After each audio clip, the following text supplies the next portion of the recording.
sa kapwa ko Pilipino. Ipagmalaki ang galing na meron tayo, ilantad ang likas nating talento, at magdala ng saya sa mundo. Sa harap ng pagsubok ay di susuko, para sa pangarap tayo'y porsigido. Pagpakitang gilas na at pagpapatalo, ipagdiwang natin ang Pilipino. Yan ang Pinoy. Mula noon at hanggang ngayon, talento natin ang bida. Mula sa simpleng bakuran hanggang entabi natin ipakita. May pagsubok man ng Pinoy, pinalalakas ng saya. San man tayo sa pulot, sumbesibay, lakay, amiga. Sama-samang pakita ang galing natin katropa sa kapwa ko Pilipino. Yan ang Pinoy.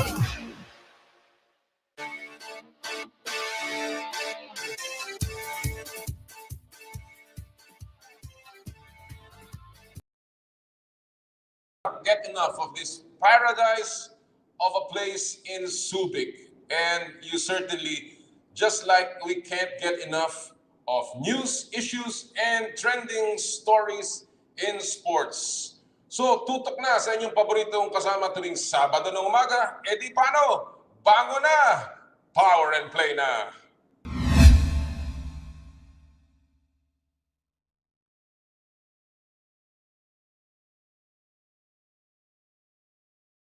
Magandang umaga po. Merry Christmas sa inyong lahat, mga kapatid. Live from the game room ng ASEA Beach Resort in Subic Bay. Nagbabalik po ang inyong paboritong kasama tuwing Sabado. Ito po ang Power and Play. Hatid sa inyo ng Cherry Loom, ang yerong may aluminum, at ng Cherry Tigo, It's Fun to Drive, powered by Smart. Ako po si Noli Eala at muling bumabati sa inyo na mula dito sa napakagandang lugar ng ASEA. Talagang hindi ho kami magsasawang bumalik-balik dito sa ASEA Beach Resort sa Subic.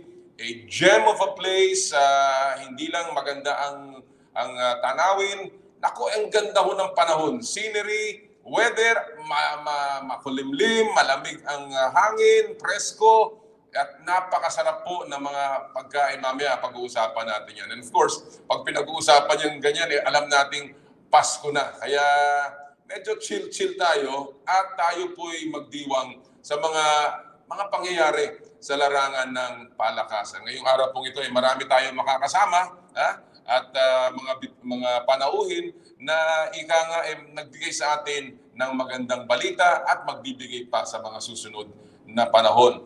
Gusto ko pong batiin muna lahat ng ating mga tagapakinig sa lahat po ng sulok ng Pilipinas, lalong-lalo na nakikinig sa Radyo 5, 92.3 News FM. Magandang umaga po sa inyo lahat, sa mga suki nating mga security guard, mga taxi driver, mga driver po ng mga TNCs, mga TNVS, yung pong mga nasa emergency room, yung pong mga papasok na sa kanilang mga tanggapan, and of course, ang mga estudyanteng at mga suki nating senior citizen na nakikinig sa atin.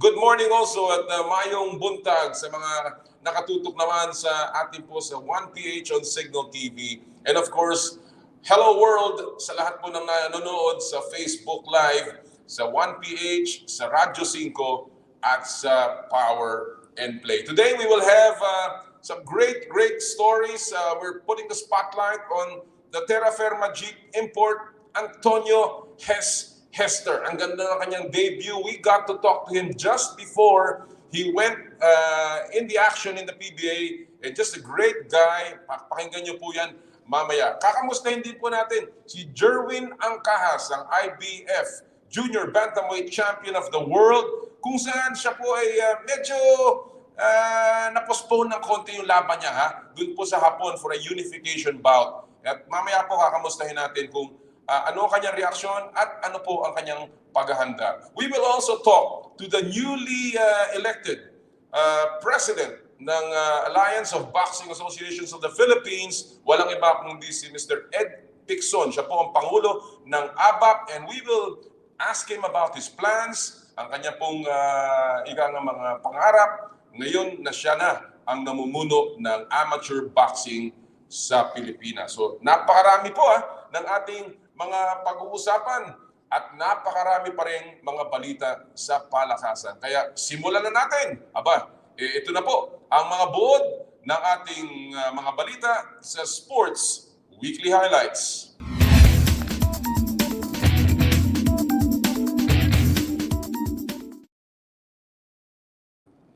Una, nagniningning ang mga basketball exports natin sa Japan. Lalaro sa All-Star ng B-League ang ilan sa mga manlalaro natin.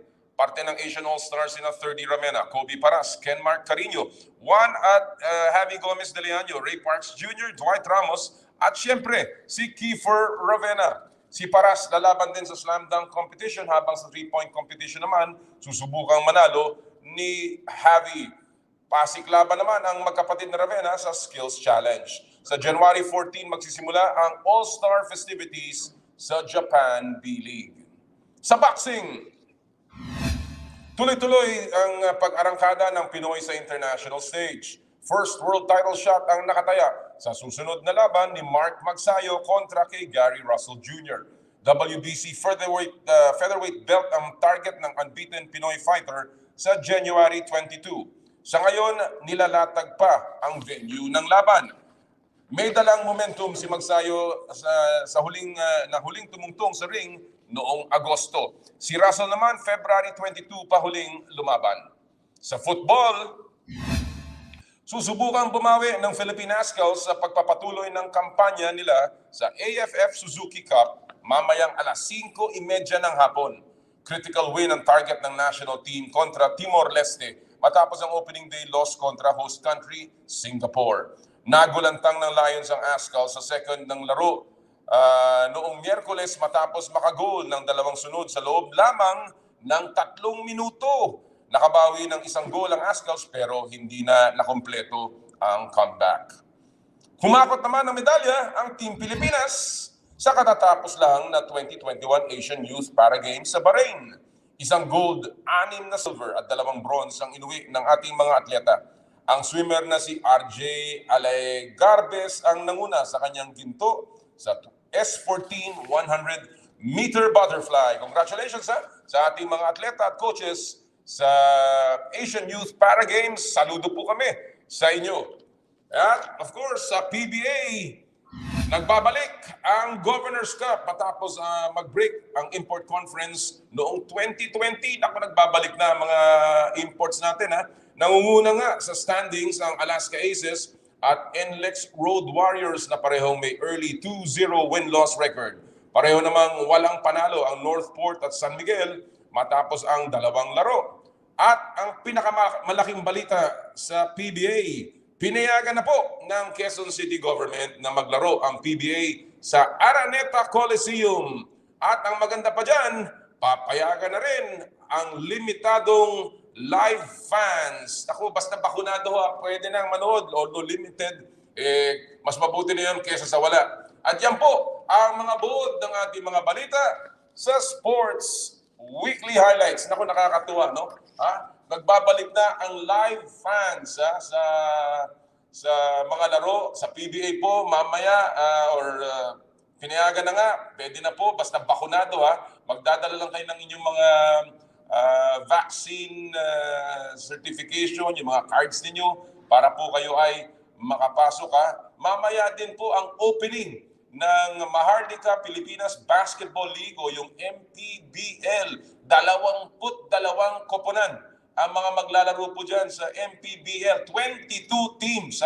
Ganyan po kalaki yung regional-based basketball league ng MPBL. At ang main game po mamaya ay ang laban ng Bicol at ng Basilan. Naku, napakaganda niyan. Panoorin po dahil ako po magko-cover niyan. Ang ganda po ng laban. Panoorin po ninyo. Again, MPBL opening today. Of course, marami pa tayong tinututukang mga balita. Lalong-lalo na po yung laban mamaya din po ni Nonito Donaire at ni Raymart Gabalio sa Quezon City. Ito po ay para sa corona ni Nonito Donaire. Pareho pong Pilipino yan pero bakbakang umati ko po yan sigurado mamaya. Kaya panoorin po natin kung kayo magkakaroon ng link. But pagdasal po natin na walang lubhang masaktan sa ating mga kababayang boksingero.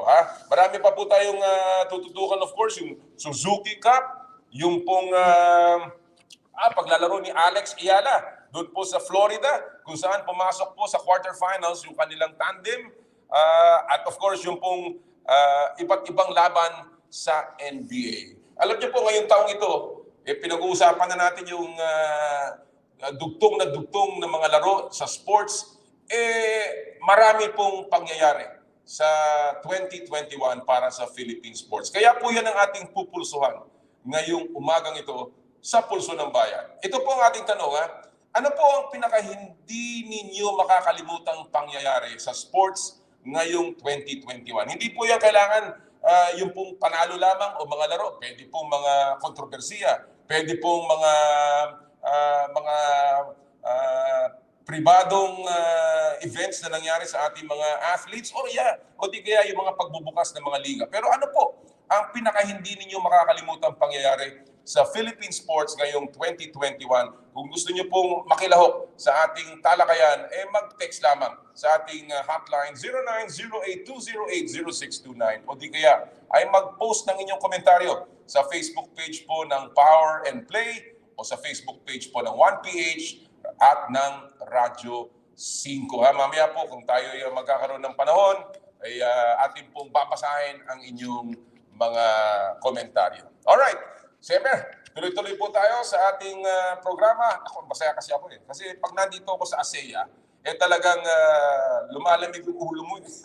Napapapahinga ka ng mabuti, ang sarap matulog, at ang sarap ng huntahan. At siyempre, ang ating unang kausap ngayong umagang ito ay mula sa ating pinagmamalaking Fast Take.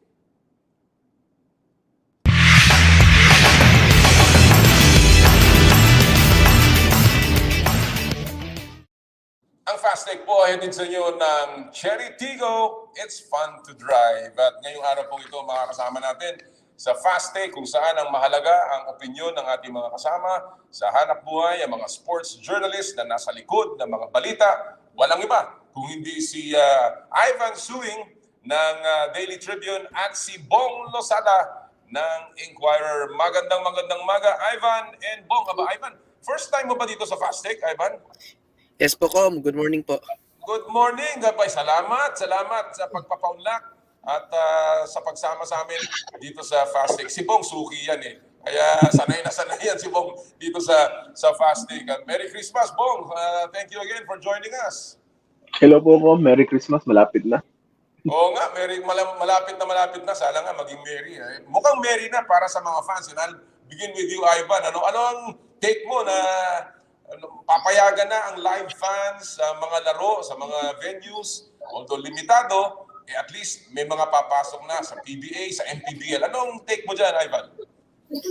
Para sa akin po is yung sports officials po are willing to go the distance para ulit magkaroon ng fans sa mga stadiums, including yung mga pagsali po ng mga audience na nakapag-vaccine. And it also gives incentives po for the sports fans to take care of themselves kasi pag binakunahan po nila yung sarili nila, makakapasok po sila sa mga establishments, especially sa mga sporting events po. Magandang punto yan, Ivan. Yung parang it is an incentive, ito'y encouragement, parang gusto mo mapanood ng mga paborito mo mga manlalaro, magpabakuna ka. Dahil Yes, although po. mataas na nga sa Metro Manila, naghahabol pa rin tayo sa ibang parte ng bansa. So again, we encourage everyone na magpabakuna.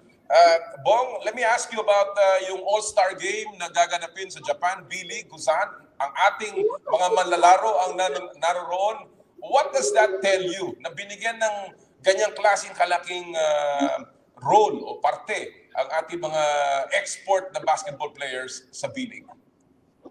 Para sa akin, parang it shows yung tiwala ng Japan B-League para sa Filipino players na they know na the Filipino players can play sa liga nila, and also the Filipino guys have this kind of pull in their audience na you're not gonna put kahit sino lang dyan sa All-Star Game. This is a big spectacle for them, and to show na you have Kiefer 30, Kobe, Ray in there, it shows that Filipino players have that marketing pool sa Japan, not just here in the Philippines, but also Absolutely. Ang abroad. ganda ng puntong yan dahil maraming maraming Pilipino din sa Japan. No? And of course, marami ng fans ang ating mga Filipino players dahil sa kanilang taglay na dala ng style ng paglaro. Kasi iba talaga maglaro ang Pilipino, makikita mo naman. So, it is a great recognition of our talent and of course, of the many players that are now plying their trade dyan sa Japan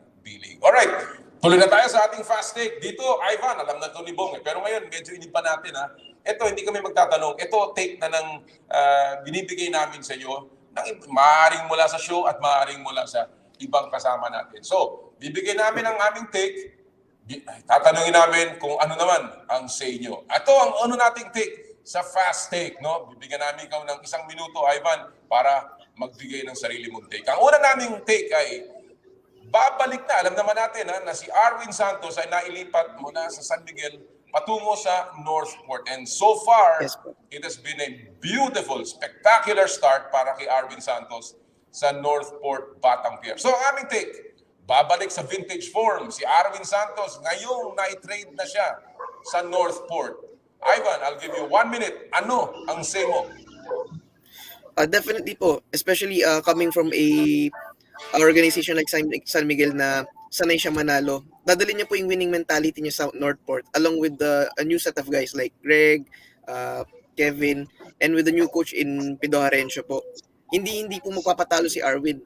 Don't let the first 2 losses distract you kasi let's say adjustment pa lang po yan ng team, and we all know that once they get into the groove, sobrang deadly na ho ng Northport, especially in the coming days. Alright. Terrific. Alam naman natin si Arwin ay dating MVP. Alam natin na dati talagang pampihira maglaro si Arwin. He was a finals MVP, all-star player all the time. Kaya Bong, ang tanong, bagamat na madaming stars sa San Miguel, ngayon na nasa Northport na siya.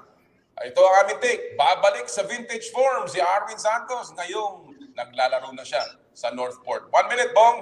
Go!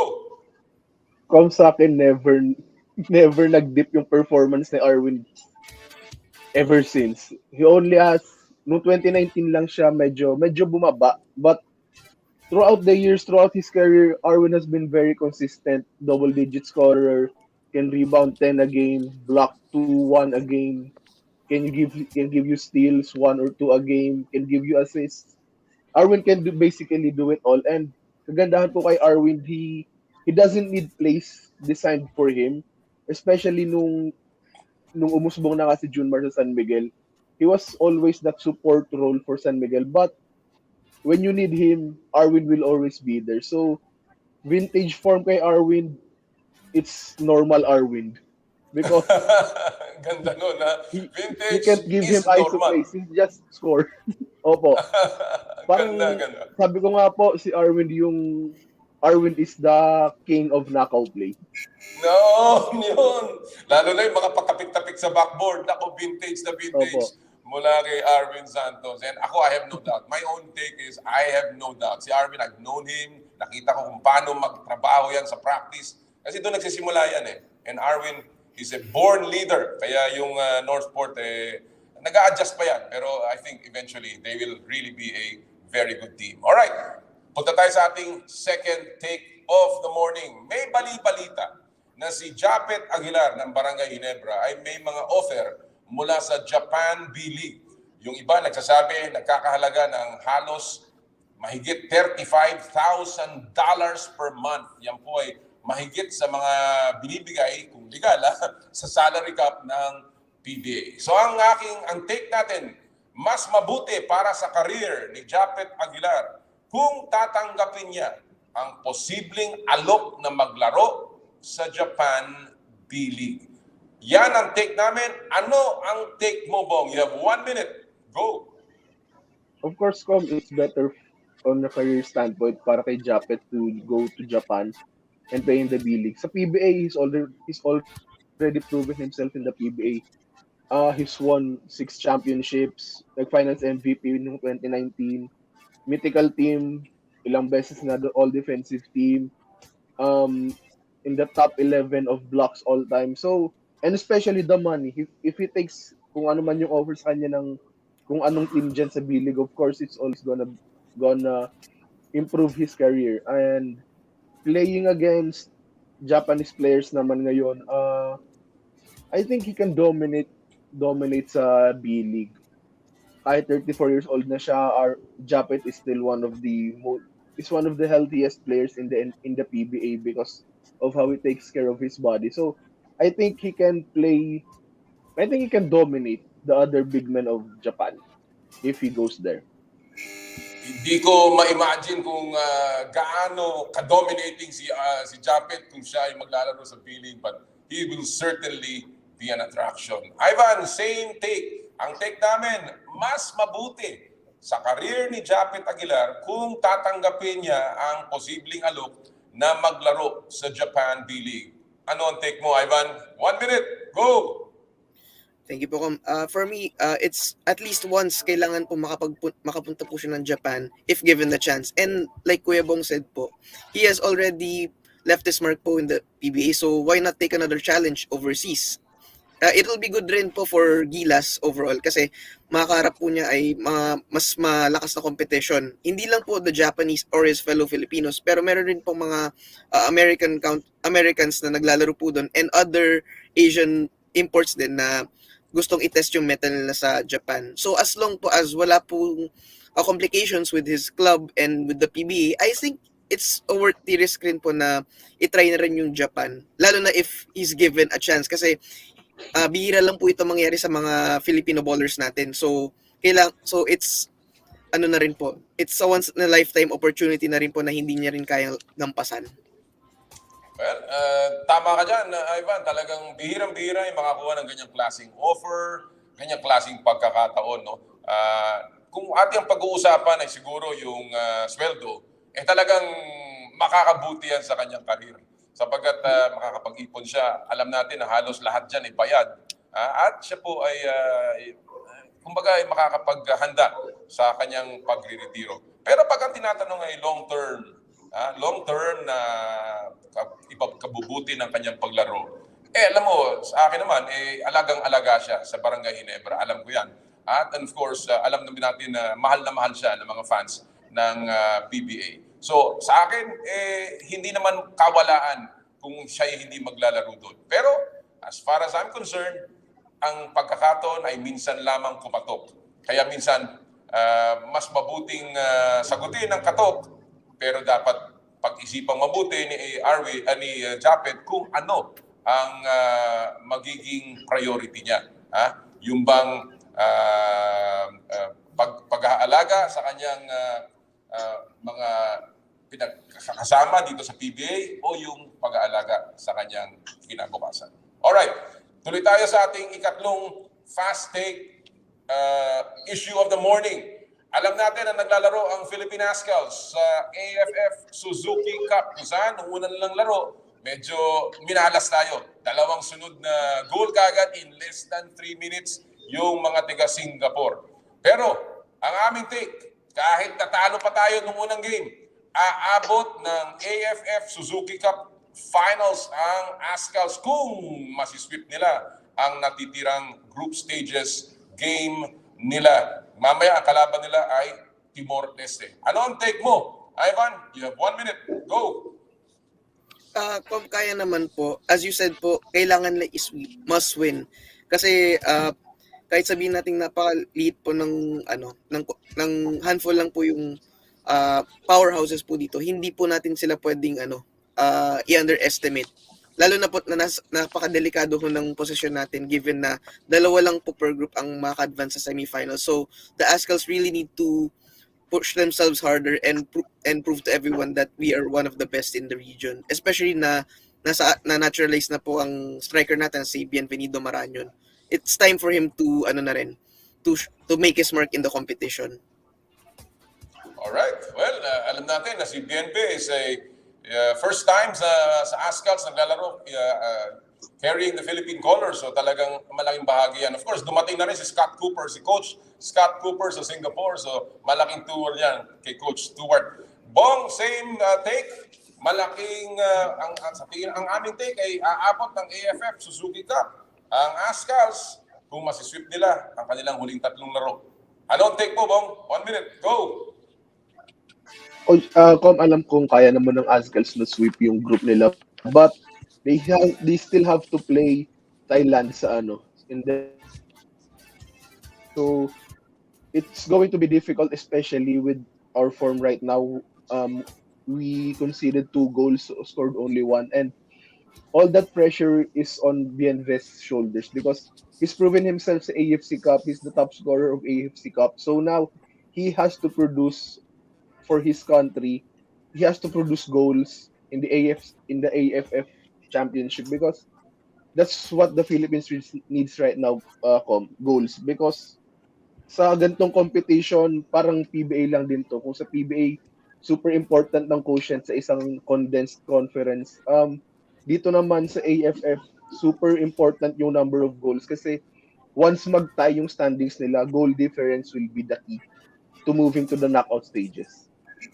Tama yun. Tama yun. Napakahalaga ng opensa. At andyan, of course, ang ating juggernaut. Andyan si Maranyon, andyan si Shrock, andyan si Reichel. Ang dami pang bago. Ang aking concern lang talaga ay kulang na kulang ang kanilang practice time. Nakausap ko ang ilang players ng Azkals, even in the ADT, yung developmental team, and they told me talagang halos wala silang panahon para mag-gel. And I think that'll be a big key. Bagamat pinagdarasal natin yan, na manalo sana ang ating kuponan. Sana hindi ganito yung ura-urada ang paghahanda. Sana magkaroon tayo talaga ng programa kung saan ang ating kuponan ay bibigyan ng sapat na panahon para mapaghandaan ang mga malalaking laban na tulad nito at hindi yung aasa na lamang tayo sa pure talent ng ating mga strikers. Alright? Ivan and Bong, maraming salamat. Again, it has been a very informative morning mula sa inyo. Sana huwag kayong magsasawa. At maligayang Pasko sa inyong dalawa. Hope to see you again sa Power and Play. Thank you po, Kom. Maraming Merry salamat Christmas. po, Kom. Maraming salamat. Yan po mga kaibigan, si Ivan Suwing ng Daily Tribune, and of course si Bong Lazada ng Inquirer.com. Oh, grabe, no? Daming issue. Pero ito, ang ating susunod pong panauhin, as usual, mga hindi to issue. Ito yung mga pampaligayan ng buhay, yung mga gustong mag-relax. This is the place to be. And I am here at the game room ng ASEA Beach Resort in Subic. Just a wonderful place. Ang dami po magagawa. If you can see at my back, andun po yung kanilang gym. It's just a great time to a place to spend your weekend. At ngayon makakasama natin, walang iba, ang taga-ASEA mismo, who can explain all of this to us. And of course, what's going to happen this holidays, coming holidays, si Melissa Corilla. Good morning, Melissa. Good morning, Sir Noli. Welcome back to ASEA again. Maraming salamat, and thank you for joining us in Power and Play. Sabi ko nga in the opening, you just can't get enough of this place. Just a gem of a place here in Subic Bay. So let me ask you muna, it's fully booked, Melissa. Meron pa bang available rooms coming into the holidays kayo? Yes, we have Sir Noli. We Okay. actually have a long list of wait list guests who are trying to book rooms with us. Oh. They just need to send us an email or call us by our landline or mobile phone because we are doing the booking for the holiday accommodation or package offline. Talking So about they have that, to call us. Talking about the holidays, Melissa, what will it be like in ASEA ngayong Christmas holidays? Una-una, can you describe to us your Christmas packages? Yes, so we have holiday packages for Christmas and New Year. So it's a 3 days and 2 nights package or 3 days, 2 nights stay at ASEA. And of course, hindi mawawala yung Noche Buena, yung Medianoche, where our chef, yung last na interview mo, Sir Noli, na Yes. ready siya ng super sarap na mga pagkain for our dear guests. And of course, we will have a program or activity for, especially in the New Year, we will be having a countdown, this wing drop, and then special performances then to keep our guests entertained. Wow, so there will be events and activities in the resort. So are you anong klase yan? Meron ba mga music? Will there be any performers? Will there be a Yes. show? So Can for you the tell us? Christmas, we will be having carolers and serenaders on the eve of the 24th. And then Wow. on the 25th, guests can have a photo op with Santa Claus. And they'll Wow. be able to taste as well like Filipino Christmas staple food like puto bongbong, bibingka, and breakfast would be great as well because that's the Oh, best thing that you can remember right after Christmas Eve, talaga. like the breakfast. Oh, wow. Alam mo, And talaga then yan. on New Year, we will be having set up performers as well. Nice. We will be doing this wing drop. It's like the ball drop in Times Square. Oh, And then a countdown as wow. well. Oh, well, I can't wait. I mean, I'm so excited to experience all of your activities ngayong Kapaskuhan. And, you know, a lot of the people who really want to book, I know a lot of friends who have seen Yes. this and they really, really want to come and enjoy the amenities and, of course, the food and the rooms na napakaganda ng kasi Melissa, you know, before I let you go, and I know you're very busy, and again, I'd like to thank you for hosting Power and Play, but, you know, it's been a challenging year for many of the businesses, no? And of course, including ASEA. But now na nag-o-open na ang economy, nag-o-open na tayo, the cases have gone down. How significant is this Christmas celebration in ASEA na ngayon may pagkakataon na ang mga tao na makapag-enjoy dito sa Subic? Well, for us in ASEA, we would like to bring back the joy and festivities of Christmas and New Year because we know how hard it had been for all of us for the past 2 years. And now that the restrictions are more relaxed, now we can celebrate and bring back those old glory days wherein we will have new sets of memories during pandemic days because we have these vivid memories of Christmas when we were childhood, how fun it was, how memorable it was. But for the past 2 years, it's just Oh. being stuck at home. Well, it's not something to complain about because with your family. Now this year, you're still with your family, but you're doing it outside of your home because we're all allowed to go out already. Oh, finally. Oh, finally. Well, nakikita ko na nga, napakarami ng bata and, you know, a lot of the Yes. families are out and it's just great to see everyone enjoying outdoors, particularly dito sa kasi na napaka-safe, napakaganda ng service ng staff. I really have to commend your Thank front you. desk, the waiters. Everyone is just so friendly. Even ako, I arrived late last night and everyone was just so friendly and it's been really, really nice. Melissa, thank you again for hosting Power and Play and we hope to see you. Thank you, sir. You're We hope always to see you. welcome here. Maraming salamat and we will enjoy the holidays in ASEA. Yan po mga kaibigan si Melissa Corilla, the Events and Banquet Manager and really hardworking officer ng ASEA just to make your stay here in ASEA Beach Resort Subic a wonderful time and a great time with your family. Maraming salamat. Enjoy. Come here po sa ASEA. Talaga, you will enjoy. I promise you, mag-i-enjoy po kayo. Ang ganda ng mga kwarto, ang sarap matulog, and of course, lahat po ng facilities nila. Alright, before we take a break, may konti tayong paalala mula sa ating mga kaibigan from Smart.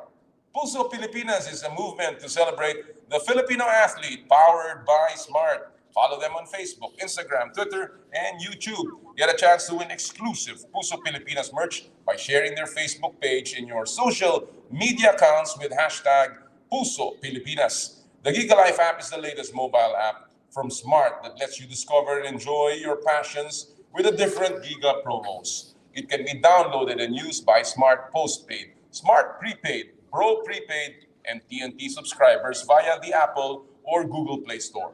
What can the Giga Life app do for me? Check your balance, monitor your current subscription, top up using debit credit card, subscribe to the latest Giga promos, monitor your data consumption, auto-detect your mobile number when you are connected to Smart Network one-tap subscription to the most popular offer, Giga Video 99. And of course, Power and Play is powered by Smart. And we will take a quick break. Sa aming pong pagbabalik dito sa ASEA, makakasama natin ang bagong Pangulo ng amateur boxing sa Pilipinas. Walang iba kundi si Mr. Ed Picson, sa inyong paboritong kasama tuwing Sabado ng umaga. Ito po ang Power and Play, hatid sa inyo ng Cherry Loom at ng Cherry Tigo. And right now, time check po natin Time check po natin ay 8:36 in the morning. This time check is brought to you by Birmingham Subdivisions. Come home to Birmingham.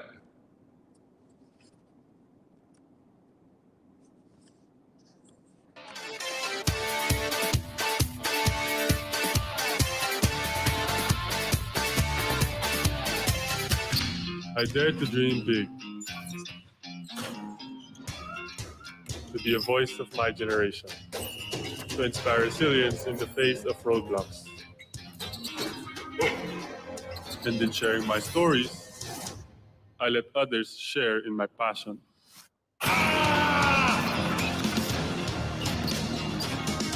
Follow Kai's stories on Twitter and share yours with Smart Double Giga Stories. Share 2 times the passion with 2 gigabytes for Twitter and more. Guaranteed every day, plus data for all sites. Simple, smart ako.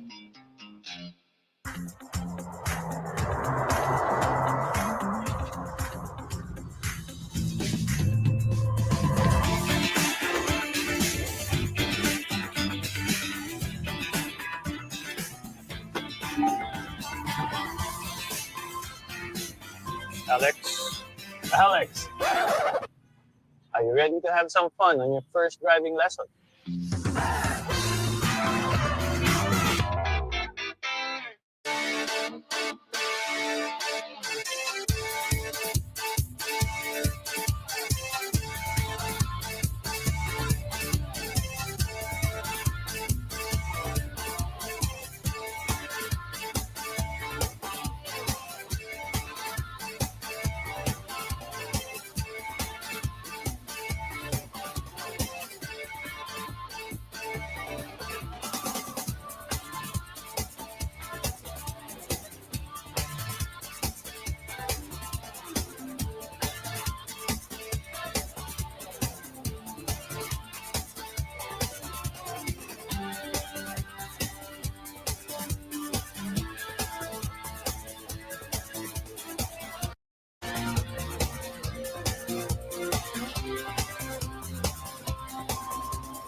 Nanonood po kayo ngayon ng live scenes ng breakfast buffet ng ASEA Beach Resort Subic.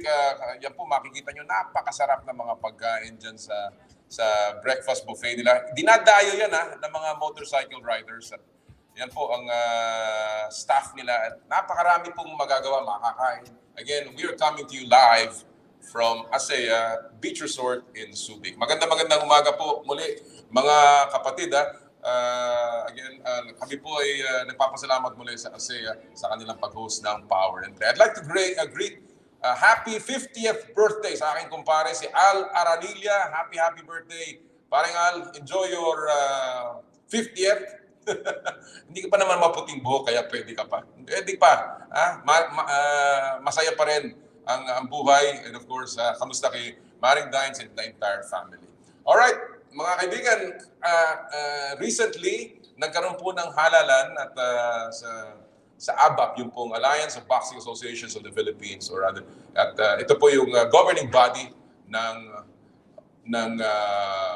boxing, ng amateur boxing sa Pilipinas. At ang nahalal po na bagong pangulo ay ang ating kaibigan, long-time Executive Director, Secretary General ng ABAP, at siya po ngayon ang ating mga kasama sa Power and Play. Walang iba kundi si Pangulong Ed Picson ng ABAP.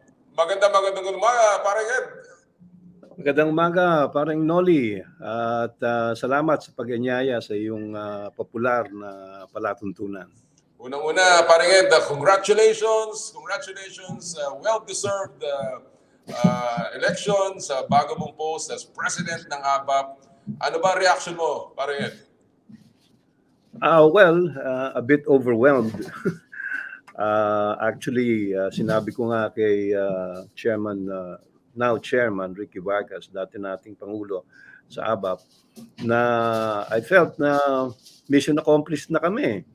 I remember that when we started off, ang sabi sa akin the mission was to get a medal in the Olympics, whatever color, sabi.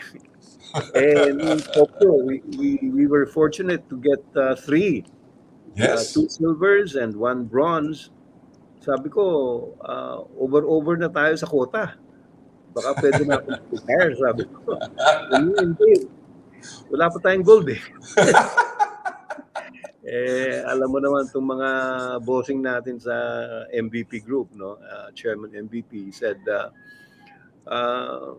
anuhin mo na hanggang Paris 2024, tsagain mo na muna. And then Mr. Vargas said he was ready to hand over the position of president to me. Tapos siya raw magiging chairman kung mananalo kami sa eleksyon. It turned out naman wala naman lumaban sa eleksyon. So So what is the term? Anong term mo Ed, dito sa ABAP as president? The process is every Olympic cycle. I see. Every end of an Olympic cycle, meron kaming eleksyon. So it's until 2024. 2024. Although na-delay nga yung Olympics natin, kaya medyo 3 years. But wala naman yan. There is no term limit, kumbaga. Wala. As a matter of fact, Mr. Vargas as president and Mr. Pangilinan as chairman had 3 terms, no? From 2009 to technically 2020, no? Pero of course, na-postpone yung Olympics for 1 year. Correct. So hanggang 2020. Tatlong terms. You were a long time, alam ko yan, because we were together and, you came into the ABAP, bagong leadership, a lot of new programs, a lot of new hope.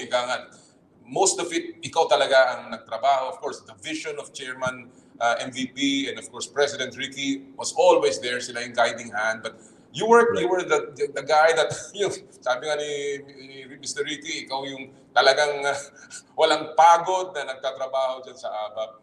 How different do you think is the change in your role now? Ngayon, ikaw na ang presidente. Will you let go of that? Alam ko, hands-on ka, partner eh. Pagbabago pa ang pananaw mo at ang role mo dyan sa ABAP? Quite honestly, paring Noli, I don't know. Kasi, well, as you said, sanay ako na hands-on. But I'm getting very valuable assistance from our new Secretary General, si Marcus Manalo. He's not new in the sense that he has been with us since 2014, I believe. Mhm. 7 or 8 years na siya sa amin as our sports psychologist. Pero since siguro mga 5 years ago, I've been delegating a lot of administrative duties to him, no? And he welcomed it.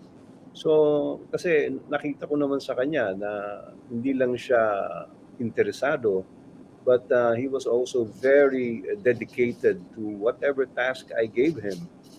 Um, so I think I might be able to ask him to do some of the stuff. Actually, in the past, siguro year and a half, or Aha. maybe 2 years, no, even Oh. before the pandemic, I've been asking him to be team manager in a lot of our international tournaments, no? Kasi before that, ako yung inaako ko yun eh, Oo. being team Oo. manager, Oo. because I wanted to be with the boxers, no, Oo. and coaches, no, even when we were abroad. So kung saang hotel sila, whether it be a rundown hotel or a five-star one, which very rarely happened, tapos kung anong kinakain nila, yun din ang kinakain ko. Yeah, Kasama ko yeah. sila, no? Oo. And I made it a point, sinasabi ko sa kanila parate, na dapat pag oras ng pagkain, magkakasama tayong lahat. Mhm. So it engendered, I think, some camaraderie. At the same time, I got to know them better personally. Mhm. Alam mo, di ba? Pag kumakain tayo, Yes, yes. kwentuhan, Oo. ganyan. So, and many times, mahaba yung kainan eh. Well, after breakfast, lunch, or dinner, nandun pa rin kami sa mesa at nagkukwentuhan. So, um, nung medyo napapagod na rin ako, no? I can bet. I can imagine. Talagang. So, I started delegating some of those tasks to Marcus, and he's done a splendid job. Alright. Well, alam mo, Ed, nabanggit mo nga that you had a very successful year. This is an Olympic year with the medals na nakuha muli ng ABAP para sa ating bansa. And now as president, obviously, you told everyone kanina na you have your own marching orders from your past president, from the chairman, and of course, I'm sure from the board. But what are the bigger plans now for you at the helm? And anong mga priorities mo now that you are the man at the helm? Well, first and foremost, no, I'd like to say that so far walang masyado nagbabago, because I still get calls from Mr. Vargas regularly. Just last night we were talking, and I update him with whatever is happening and whatever plans we have. But we know that we have a tough challenge ahead. Mabigat yung ginawa ng team, no, in the Olympics. 3 medalya in the Olympics. Never heard in the Philippines. Manalo tayo ng isa, tuwan-tuwa na tayo kahit bronze man lang or silver, no? But we had 4, no? Of course, Heidelin with the gold medal. Yeah, Then yeah. back to 2 silvers and 1 bronze, as I mentioned. It's a tough act to follow. Pero I conferred with Marcos and our other sports science staff, and the coaches, and some of the boxers, and we feel optimistic na kaya, no? So long as the stars align. Ika nga. One of the three major factors, really, Kom Noli. Number one is the support of the funding bodies, no? In our case, the Philippine Sports Commission and MVP Sports Foundation. Right. They really pulled out the stops. No? Talagang lahat ng pangangailangan namin prior to the Olympics, during the preparation, binigay nila. And that's crucial, no? In whatever sport, I think. Pagka nabigay sa iyo yung karampatang suporta, financial and otherwise, malamang at sa malamang, no, you'll do well. Pangalawa, we had the good fortune of engaging a foreign coach, an Australian coach, whom I've known since 2009. He's been coming here.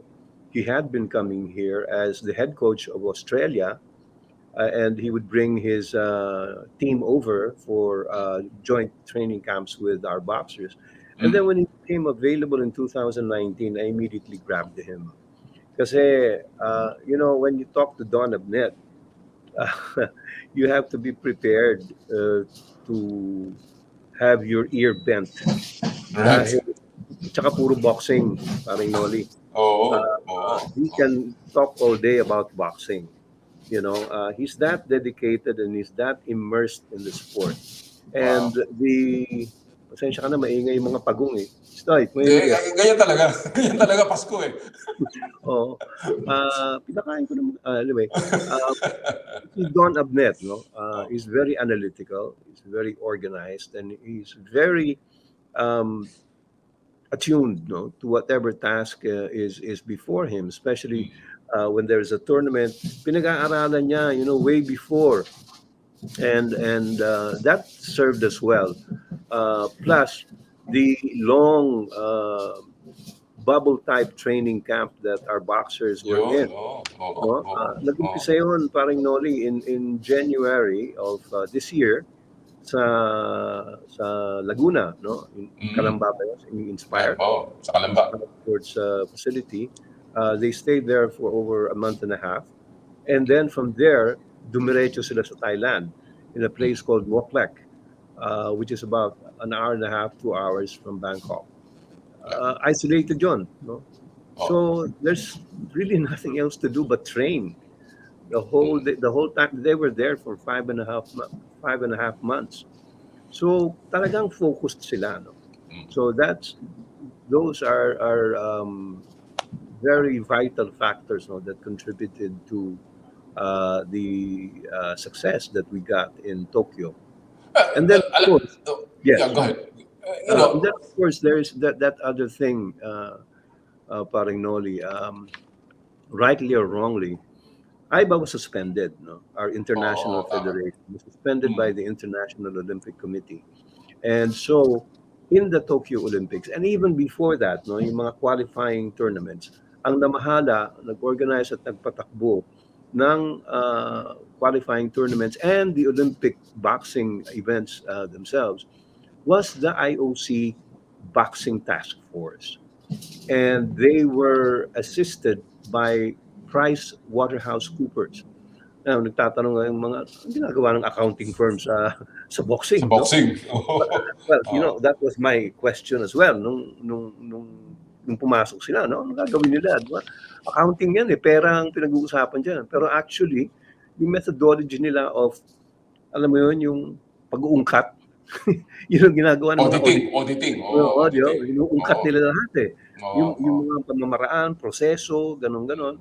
So sanay sila doon so they saw to it na mas konti yung person-to-person engagements, which of course breeds temptations for corruption or kaya medyo talagang na-plancha yung mga sistema yan. Tutukan ng gusto, And let me ask you, because alam natin na ang malaking success ninyo is because of your boxers, The Olympians, Yumir, Nesty, Carlo, and everyone else in the pool, Ngayon, nakaranas na sila ng pag-angat, yung medalyang yan. How do you plan to top that? How do you plan to prepare them even more for Paris? Ano ang plano niyo? For instance, are there new faces that we'll be expecting from the ABAP come Paris? Sino yung mga nakikita natin sa tingin mo na medal hopefuls in the next few years? Well, alam mo, parang Noli, I remember in my first few months actually, in ABAP, Mr. Tony Abuguer of the famed Ala boxing gym in Cebu,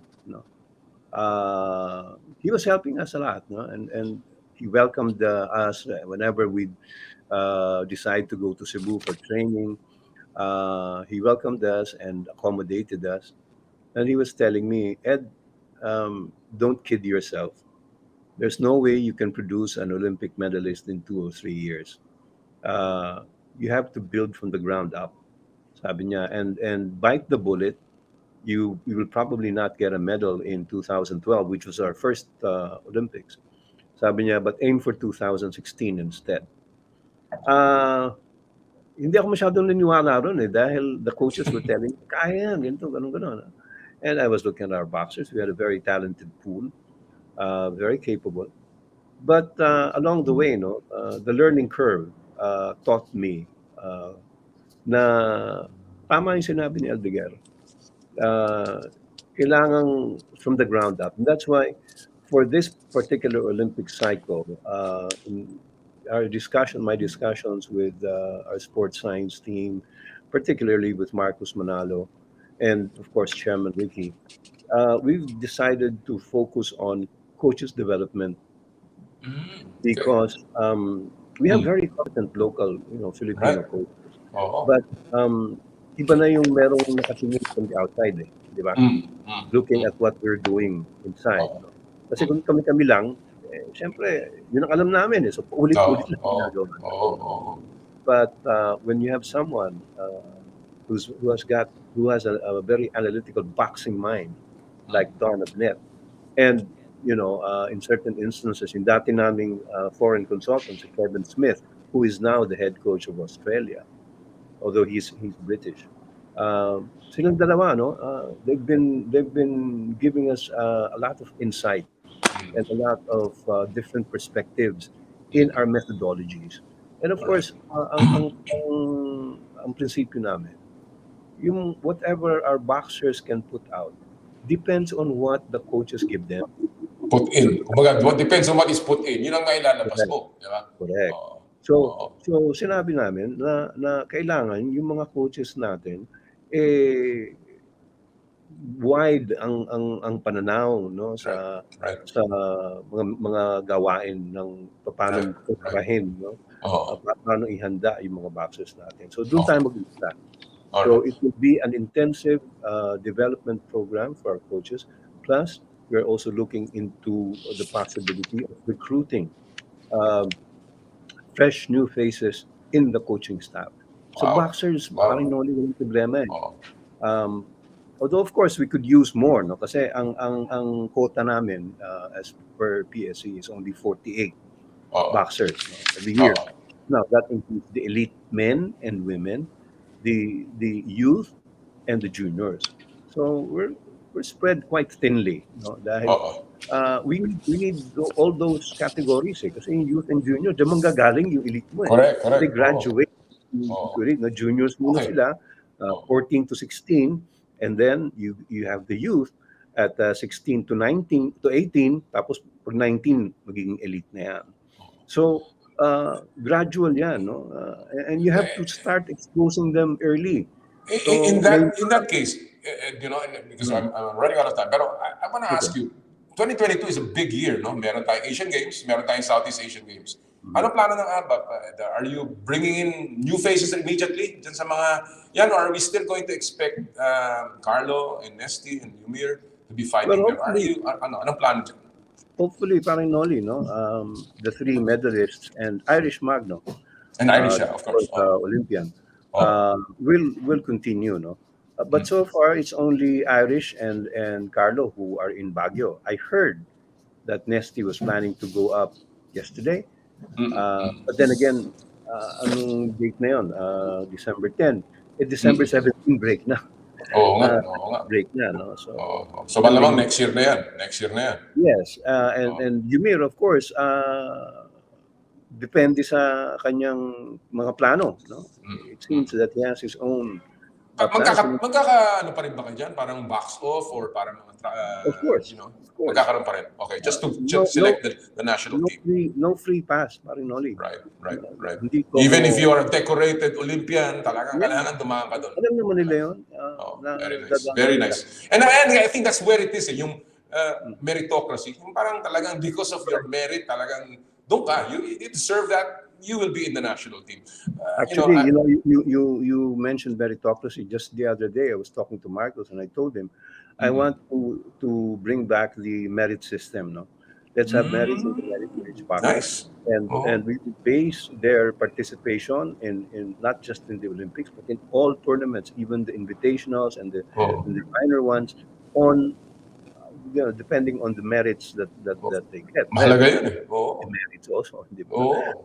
So, practically late, practically absent. Yun, no? Kasi that's part of discipline, eh, no? That's part of Correct. discipline. That's part of training. Yan ang character building na ninibigay ninyo nila ng ABAP and of course ng MVP Sports Foundation.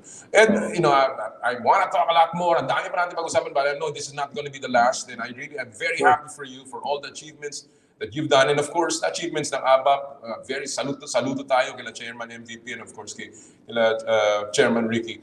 But in your case, Ed, and I really want to focus on you. Now that you're president, how does this affect the kind of legacy that you want to finally give to boxing?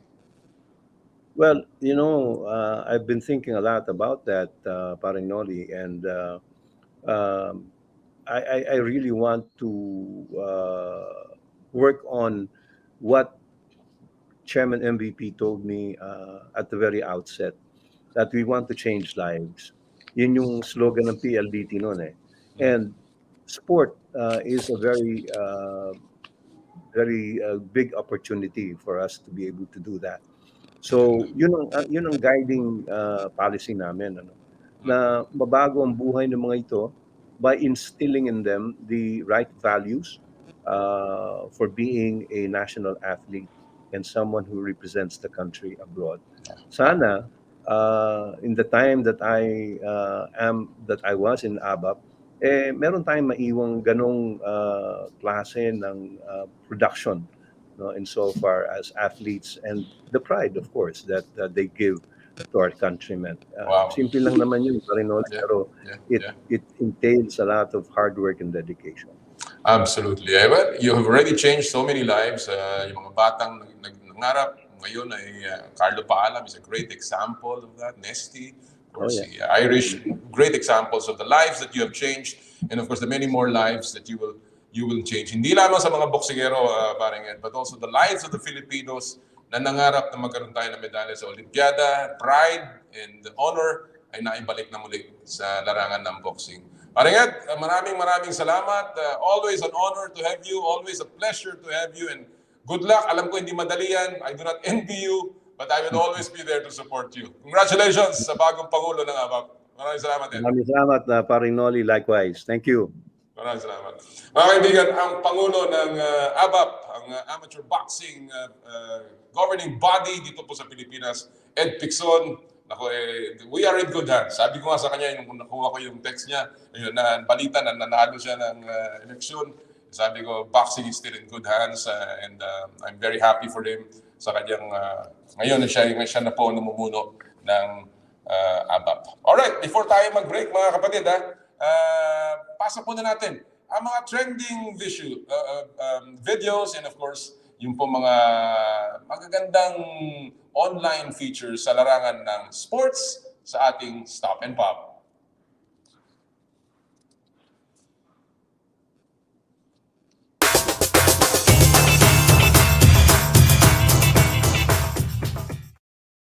Ang una po nating video sa ating Stop and Pop ay pinamagatang What is your excuse? Ito po ay isang manlalaro. Ang pangalan po niya Hansel Emmanuel, isang D1 recruit sa Amerika. Kung akala ninyo ordinaryo lamang, yung mga nakikinig lamang sa radyo, pero yung mga nakakapanood, hindi po ordinaryo si Hansel Emmanuel. Dahil siya po ay isa lamang ang braso. Isa lamang po ang kanyang kamay, pero napakahusay mag-basketball. Hindi po kayo namamalikmata dyan sa napapanood nyo, Ang kamay niya po matapos mapaputulan sa isang aksidenta noong po siya ay bata. Pero hindi po yan nakapigil sa kanya para maglaro ng basketball. At nakikita niyo naman, dribbling skills, may in-your-face pull-up 3, tapos meron pang pa-picture nung nakahiga sa sahig. Yan po mga kaibigan, si Hansel Emmanuel. Kayang gawin yan, kaya wala tayong excuse sa ating Stop and Pop. Ganding, no? Kita nyo? walang imposible sa may gustong gumawa ng kagalingan sa larangan ng sports. We'll take a short break. Sa aming pong pagbabalik, makakausap natin IBF Junior Bantamweight Champion of the World, Jerwin Ancajas, sa Power and Play. Hatid sa inyo ng Cherry Loom at ng Cherry Tigo. At ang oras po natin ngayon, 9:05 in the morning. This time check is brought to you by Birmingham Subdivisions. Come home to Birmingham.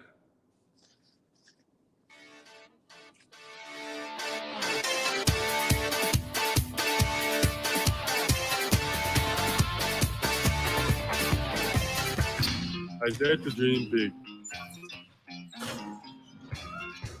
to be a voice of my generation, to inspire resilience in the face of roadblocks. And in sharing my stories, I let others share in my passion.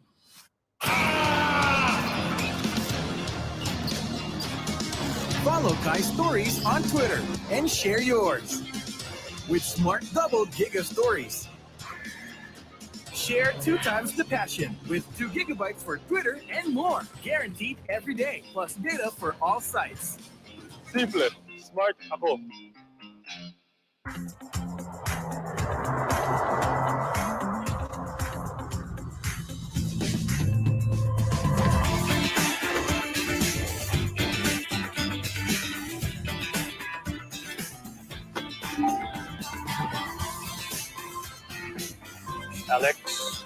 Alex, are you ready to have some fun on your first driving lesson?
Ang Power and Play ay hatid sa inyo ng Cherry Loom, ang yerong may aluminum. Sa ganitong pabago-bago ang panahon mga kapatid, sobrang init tapos biglang uulan. Kailangan natin ng matibay at protektadong bubong. Dapat ang bubong ay yerong may aluminum. Kapag may aluminum, tsak na pang matagalan. At isa lang ang alam kong dekalidad na yerong may aluminum. Yan ang Cherry Loom. Tibay protektado sa pangmatagalang yero. Cherry Loom, ang yerong may aluminum. Cherry Tigo. Paano mo masasabing nakaka-enjoy i-drive ang sasakyan mo? Isa lang ang sagot ko dyan. Siyempre kapag ang minamaneho mo ay Cherry Tigo 7 Pro. Luxurious ang exteriors at comfort-filled naman ang interiors. Intelligent dahil meron itong automatic tailgate opening, engine start, at climate control na pwede mong makontrol using its smart key. Perfect pa pang long drive dahil meron itong large sunroof, HD touchscreen, wireless mobile charging, at 360 around view monitoring. Pro na pro ka with the Tigo 7 Pro dahil available na rin ito for as low as 88,000 pesos all in. Hanggang 120,000 din ang cash discounts exclusive ngayong September. Open pa for free test drives kaya ischedule mo na ang appointment sa Cherry Dealer today. Cherry Tigo 7 Pro, fun to drive! Joyride, ang bago ninyong kasundo. Dahil ayaw naming nahihirapan ka, book Joyride Motorcycle Taxi now and experience hassle-free commute. And it's never too early to start getting ready for the holidays. Now's the right time to plan the perfect gifts for your loved ones to avoid the holiday rush. For all your delivery needs this coming holiday season, Joyride Super App is here. Now available in Metro Manila, Metro Cebu, Laguna, Baguio, and soon in Bulacan. So download the latest Joyride Super App now. Elms Resto Bar Group, home of fried eating, with branches at Elms Tapas and Winery, located in Calle Bistro, Commonwealth, Quezon City, and Elms Grill and Bar in Poblacion, Makati. You may call 0977-157-0499 or 0966-854-4048 or visit their FB and IG pages at Elms Resto Bar Group for reservations and inquiries.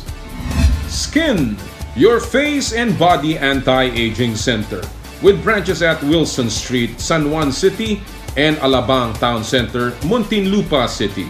For inquiries, please call 0917-890-1640 or 0977-809-8886. ASEA Subic Beach Resort. Experience the getaway that you deserve and dive into limitless happenings, rejuvenating experiences, and gastronomic adventures. ASEA Subic Beach Resort. Power and Play would also like to thank the Umami Bowl, your go-to for Japanese rice bowls, and Lick Hobby, weave by weave, hand in hand. Check out their IG pages. And Power and Play is powered by Smart. Live smart!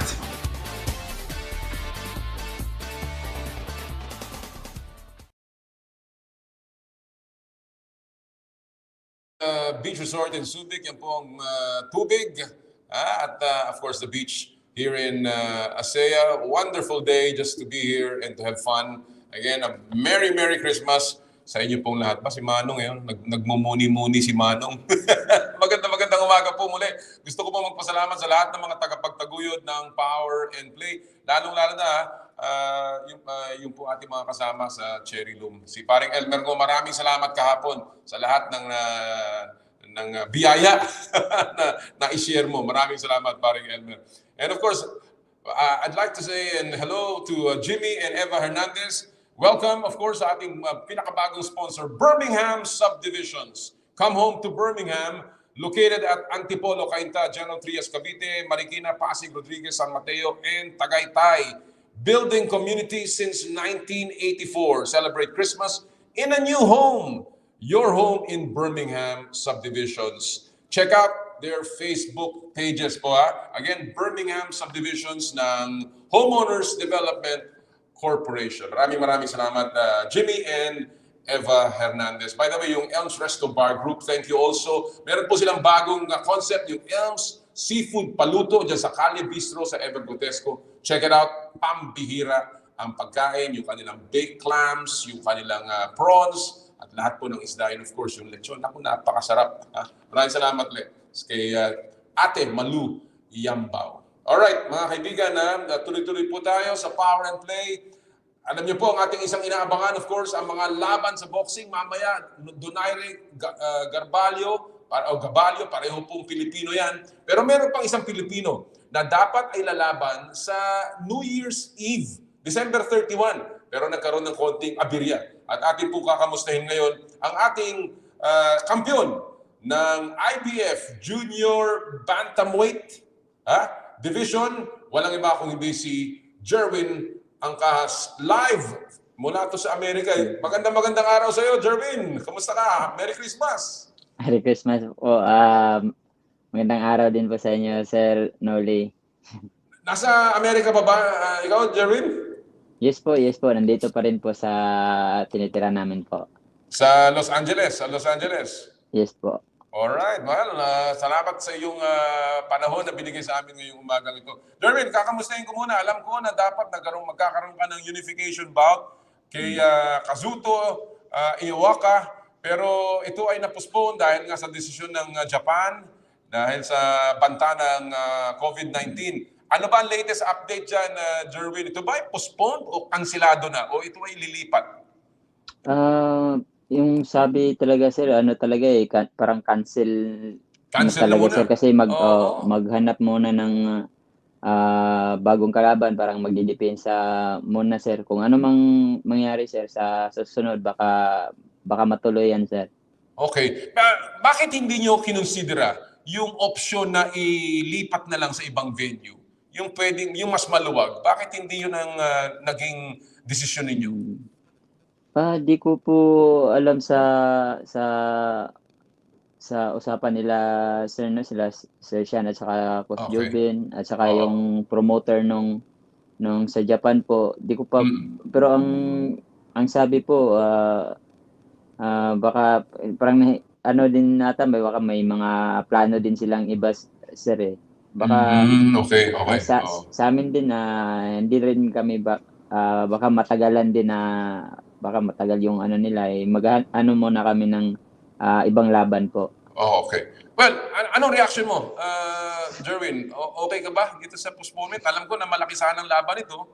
Unification bout at gustong-gusto mo mangyari yan na ma-unify yung mga belts na yan. Anong reaction mo dito sa pagkakansela ng laban mo kay Yoka? Nung una, sir, nung nalaman ko na na-postpone, na-cancel yung laban, talagang nanghinayang po ako kasi yun nga po, pangarap ko din po talaga na maka-unify sa timbang ko at matagal na namin na hinangad at yung laban na yan ay inantay na laban na makalaban sa unification. Pero talagang siguro may mga ibang plano pa po talaga siguro ang Panginoon po kasi siguro may pa siya ibang, kaya pag sabi sa akin, sir, parang lang, sir, kasi sanay na rin ako po na postpone yung mga laban, sir, katulad po nung huli kong laban na dami ring postpone yun. Pero pero iba din yung pakiramdam na to, sir, kasi napaka-excited po na makalaban ng unification at iba din yung exciting ko dito sa laban na to, sir. Kaya yung timbang ko nga na talaga malapit na sa fighting weight. Tapos alam natin yun, eh. Yung Rodriguez fight ilang beses din na-cancela. Of course, dapat lalaban ka ng Setyembre, hindi na naman natuloy at ito na nga sana, no? Bakit sa tingin mo ito yung parang kumbaga kung iisipin lang natin kung natuloy ito, bakit magandang laban ito, Jerwin? Itong laban kay Kazuto. In terms of style and in terms of yung pareho kayong fit ninyo na lumaban. Ano ang sa tingin mo bakit maganda sana laban ito? Kasi kasi madami din kasing sa amin, nag-question na parang lang daw yung mga nakalaban namin, yung wala pa kaming pangalan na mabigat talaga na nakalaban. Kaya excited ako nito, sir, kasi gusto kong mapatunayan na kasi champion si Kasuto ng ibang sa ibang organization na ibang belt, doon, sir, gusto kong mapatunayan na karapat-dapat din po tayo dun sa pagiging champion din po at mapakita ko yung best ko sa laban na yun, sir. Oh, nung araw, of course, nabanggit mo na yung iba-ibang mga pangalan and of course, finally lumabas itong pangalan ni Kazuto Iwaka na talagang posibleng makatunggali mo. And, you know, ngayon na na-postpone ito, sabi mo nga, naghahanap na naman kayo ng panibagong magiging kalaban, opponent mo. Concerned ka ba, Jerwin, na matagal ka na namang hindi lumalaban ng huli mong fight, yung Abril pa, no? So, are you concerned na again, matagal ka na tenga at ito na naman, magpasimula ka na naman. At dapat ba paspasan ito? Sir, kasi nung last na laban ko, yun yung first time ko na matagal talaga nakalaban, sir. At para sa akin po, magandang experience yun kasi ngayong sunod na laban, kahit na matagal na yung hindi ako nakalaban uli, alam ko na yung pakiramdam ng matagal na hindi nakalaban sa ibabaw ng ring at nag-a-adjust na rin po kami sa mga training din namin po. Oo. Oh, well, mahalaga yan. And of course, lalo-lalo na siyempre nag-iingat naman tayo dahil alam na natin kung ano mga panganib na dala ng COVID-19 virus at ngayon may bago pang variant na tinatawag na Omicron.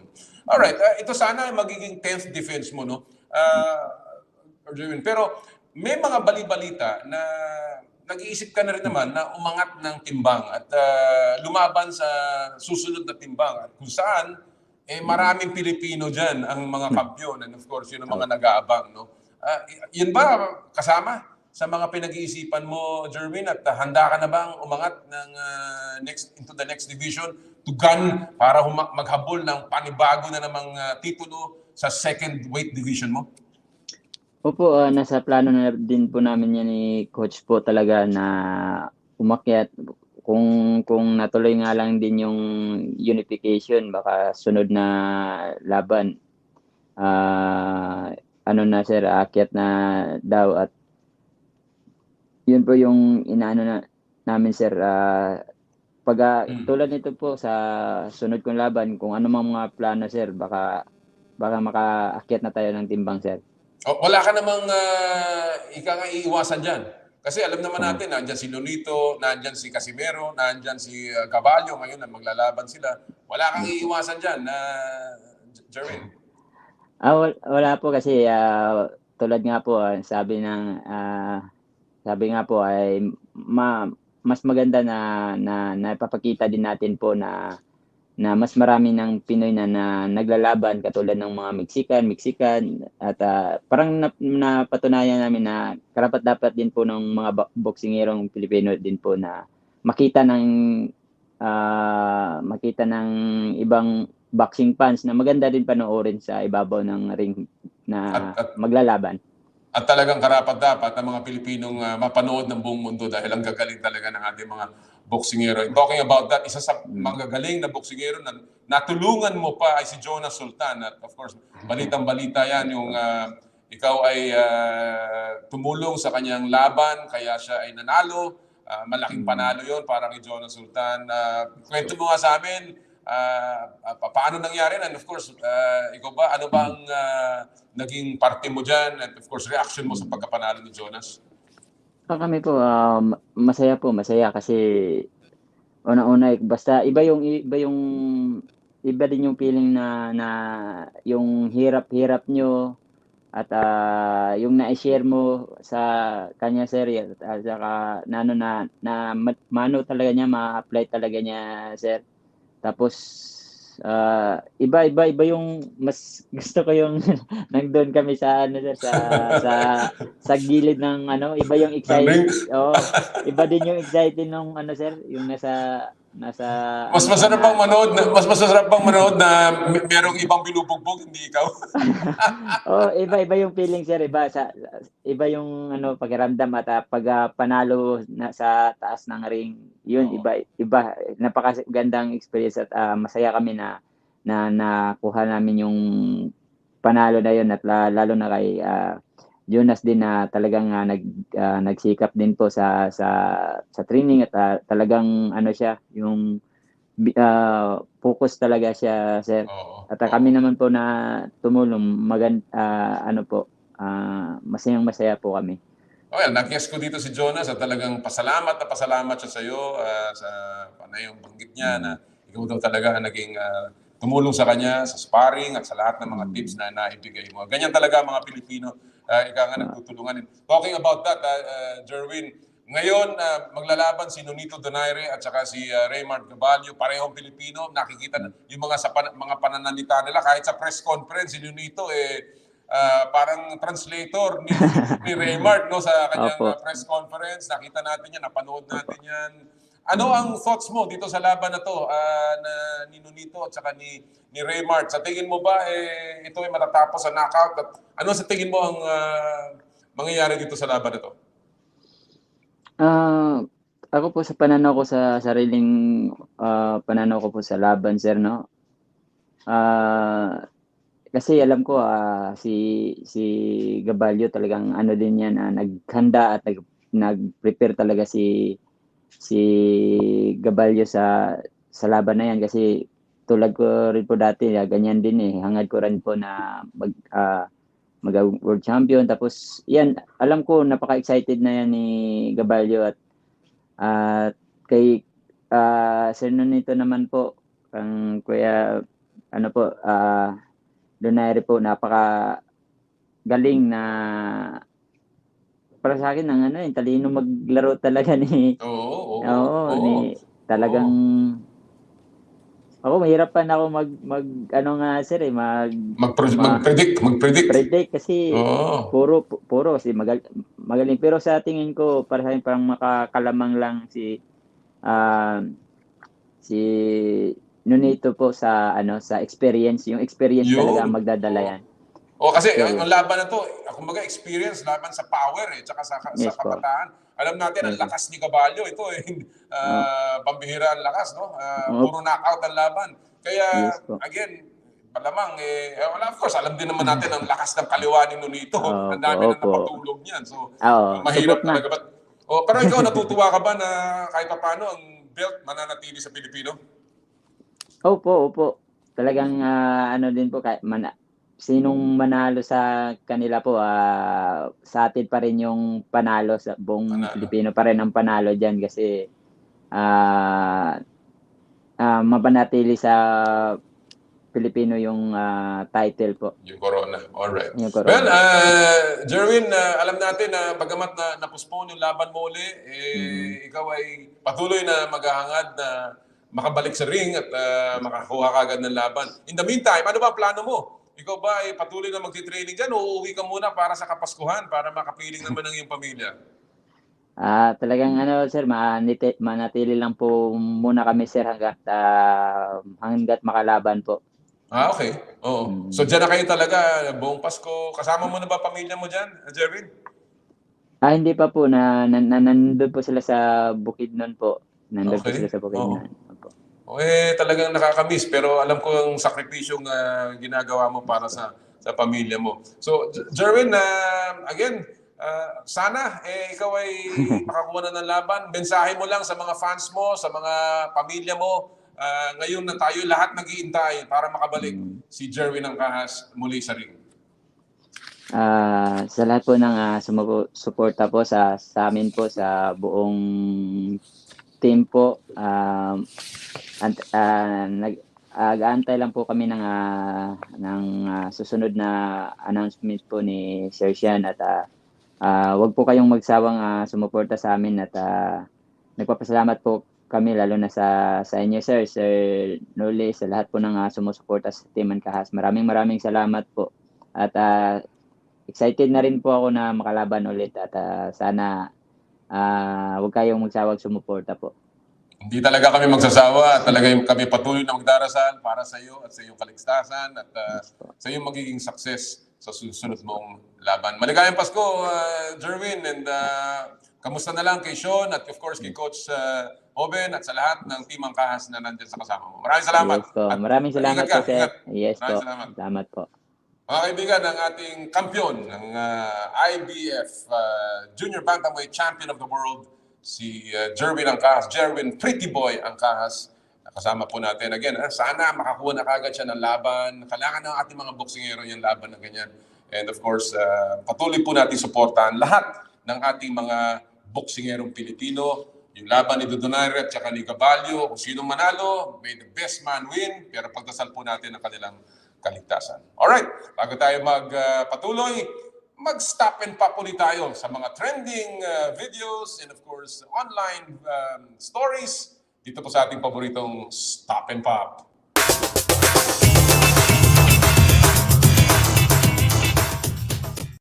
Ito pong susunod nating video ay patunay na may mga pinanganak talaga para sa sports. Katulad lang po itong 18-month-old, 18 buwan lamang ito na sanggo, na bata. Nakasuot pa ng diaper pero lumalabas na agad ang talento sa pagbato ng football. Yan po ay isang player, professional player, yung kanyang ama. Hindi na tayo magugulat na balang araw, ito pong batang ito, itong baby na ito, ay makakapasok sa isang liga katulad ng kanyang ama. Talaga namang keep going, young blood, ika nga, and keep going sa ating Stop and Pop moment. Yan po mga kaibigan, nakakatuwa, no? Batang-bata pa, sinisimulan na ang pagtitraining at talaga namang may talento. Alright, mga kaibigan, we will continue. We will take a quick break o tuloy-tuloy lang po tayo. Tuloy-tuloy tayo mga kaibigan. Atin na po ngayon ipapasok ang ating susunod na magiging panauhin. Pero bago po yan, gusto ko lamang magpasalamat sa lahat po ng mga nakikinig sa atin ngayon. Sila Max Caceres ng Antipolo, yung po mga maraming nakatutok. Si Errol Grimares ng BF Homes Las Piñas. Si Jeff Richard Sabino, sabi niya, pabati po ng aking mga kamag-anak sa Sydney. Magandang umaga po dyan.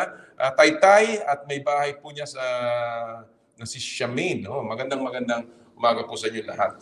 Again, happy birthday kay paring Al Aranilla.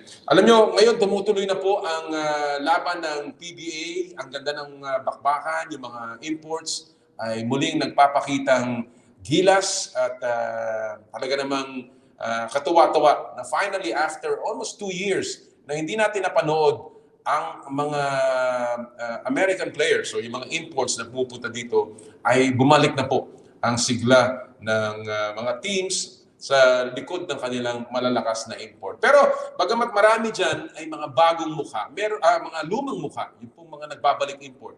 Katulad nila Paul Harris, Mike Harris, si Justin Brownlee of course, KJ McDaniel, at marami pang iba. May mga bagong mukha din po tayong inaabangan. At isa dyan ay ito pong isang mama na 6'7", 6'6", almost 245 pounds na napakalakas sa ilalim at siya po ang timon at nagbubuhat ngayon para sa panig ng Terrafirma Dyip. Inabutan ko po siya just before his first game sa PBA Governors Cup. At ito po ang panayam natin sa In the Spotlight.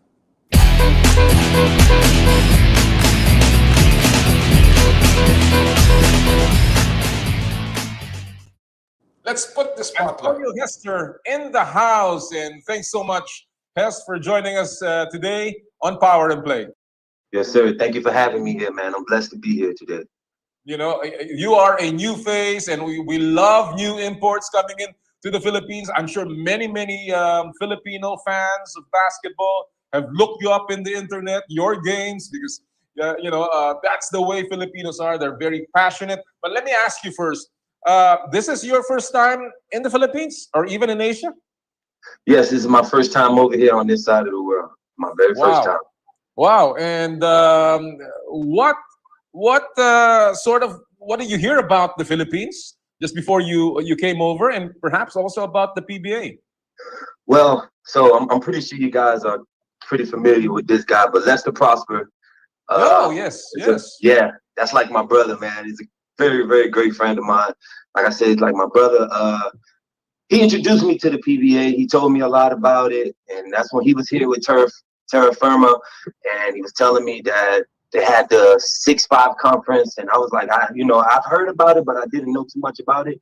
Then he kind of started telling me a lot more about it, and And I was interested at first, but then I had an opportunity to come here in 2019 before COVID started. But I ended up going to Europe. I played in Spain, and you know, I don't like to say I regret anything, but you know, I kind of like I tell everybody, my head was in a different place at that time, but now I'm locked in, I'm focused, you know, and I'm just thankful and blessed to be here. All right. Well, it's great to have you in town, and you complete a terrific cast of imports that are going to be playing in the PBA Governor's Cup. But let me ask you, have your expectation? You've been here since November? Yes, November 21st. November 21st. So you've had enough time to get acclimatized. How has your experience been so far? Has your expectations been met in terms of how the Philippines is? Well, yeah, we had 2 tune-up games, and I've got introduced to the PBA. Let's just say that. I played in some pretty physical leagues, but those tune-up games kind of show me like, all right, this is pretty much the most physical league I've ever played in my career. So yeah, I'm definitely looking forward to it. And yeah, it was definitely it is a very physical league, and I'm sure you'll get to learn more and more about how the game is played there, as well as the calls as well, for sure. Yes, but yes. You know, in your time so far in the Philippines, in Manila, what has been the hardest thing for you in terms of adjustment?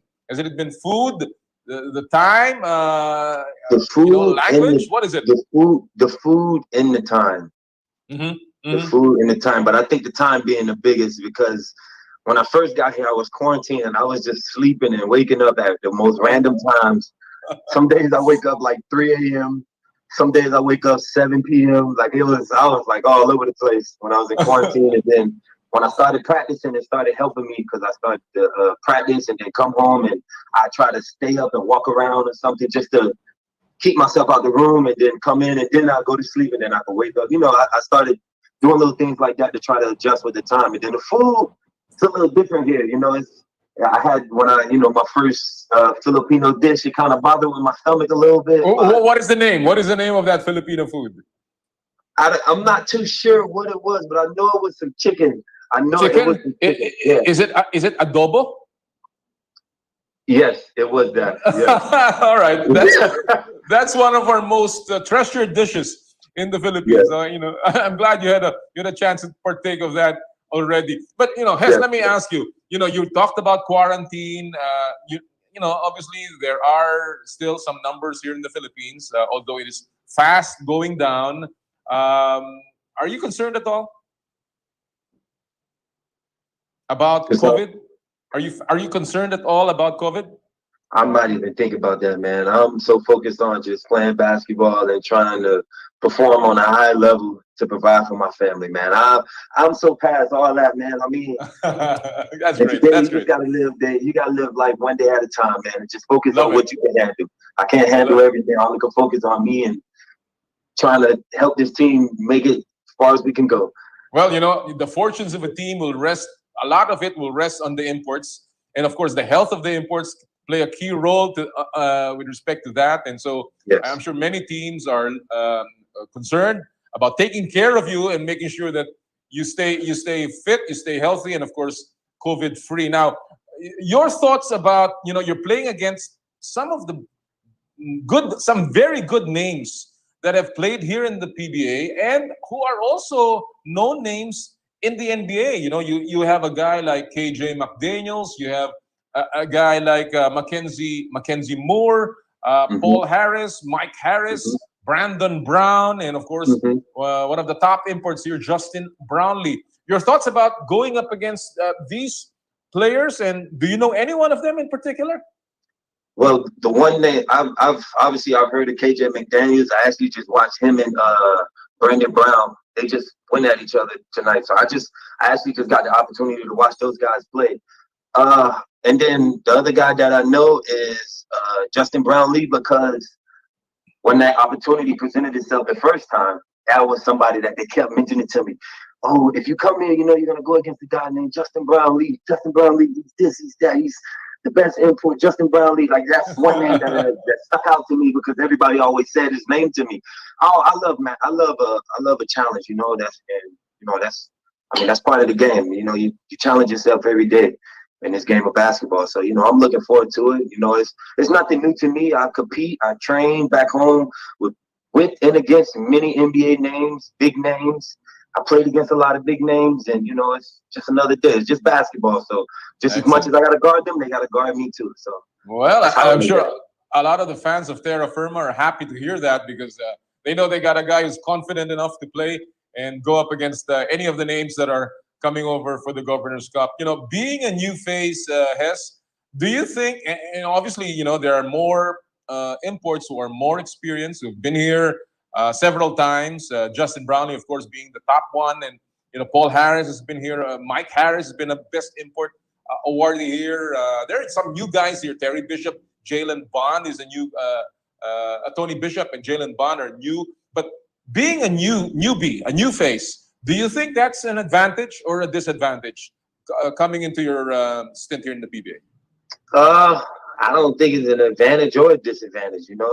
Like I said, at the end of the day, it's basketball. So it's like, I've been to many leagues, in different seasons, and I've always been like that new face in most leagues, and everybody kind of look at me and kind of be like, oh, well, the league is going to be like this. And, and I'll say, okay, it's not too much. Because once I adjust, I've been known to thrive when I adjust. So, I'm just looking forward to the opportunity. I'm not too much worried about names, and I just know that I'm gonna come out and play my game every night, day in and day out. So, well, I'm sure the fans would like to know a little more about you, Hess, and I'd like to ask a few things personal background on you. You were born, based on the records that I've seen, you're born in Miami. And you played, however, your college ball in Alabama, in the University of Mobile. Yes. How is your family? Are you the only athlete in your family? And what is your family background? Do you have siblings that have ever played pro sports? Well, on a professional level, no. But my dad, I just recently found this out about my dad. He never told me the story about him playing basketball. I guess he got hurt. He got hurt in his time. But a lot of people, as a kid, when you go to places and everybody be like, "Oh, that's the son. Oh man, your dad was like Magic Johnson, man. He played above the rim. He was a whiz with the rock, and and stuff like this." So I was like, "Really?" So I went to ask my dad one day. I said, "Dad, like, what's this? I keep hearing about you playing." Like, "Yeah, Magic Johnson. That was my guy. I played just like him, this and that." And I was like, "Well, why you never told me this story?" He was like, "Man, you grew up, you was playing football, so I ain't want to take that from you. And you're such a great player, so I just left it alone." I was like, My goodness, what a secret to keep from a son who now is playing basketball. But you mentioned that you play football. Did you play that in college? I know you played NCAA basketball, but did you play football at a very high level? No, I never got the opportunity. It stopped in high school. All right. I played football pretty much my whole life to about 15. Mm-hmm. And my sophomore year of high school, that's when I stopped playing football. Mm-hmm. But I was, I'm like to brag about it, but I was pretty good. I played pretty much every position. What position did you play? Yeah, what position did you like to play? Well, did you play defense or did you play offense? My favorite positions was tight end and D end. All right. But overall, I played quarterback, running back, fullback. Wow. I had to kick field goals. I had to punt the ball. I'm like I said, I've done it all. So, well, I've seen your physique. I've seen some of your tapes, and you certainly have the physique and the heft and the body to play football. And you got the speed, and of course, the agility and mobility. But going back to your basketball, who was the biggest influence in your career, Hess? Basketball wise, man, I really didn't. That I've always thought about that because somebody asked me that question before, and I really didn't have an influence, like a big influence. But then in college, I started watching LeBron. That's one that was my favorite player. So I loved his game, like how he was always a team player, played above the rim. his IQ of the game, and I loved everything like that, like in that nature of what he brought to the table. So I was like, man, I want to be like that. And, Wow. I already had the athletic abilities, so I just put into play of the passing, and I was like, eventually I'll get the ball handling and the shooting and everything else to just come along with it, as time goes on, because I was still learning the game. I didn't take the game of basketball serious to about, I want to say 2015. I started taking the game of basketball serious.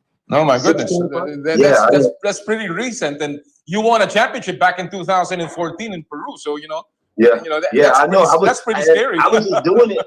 I just happened to go to a showcase in Miami before that, and I just went in there just going to do the showcase. I got one of the coaches that I know from a local college said, "Hey, I'm doing a showcase.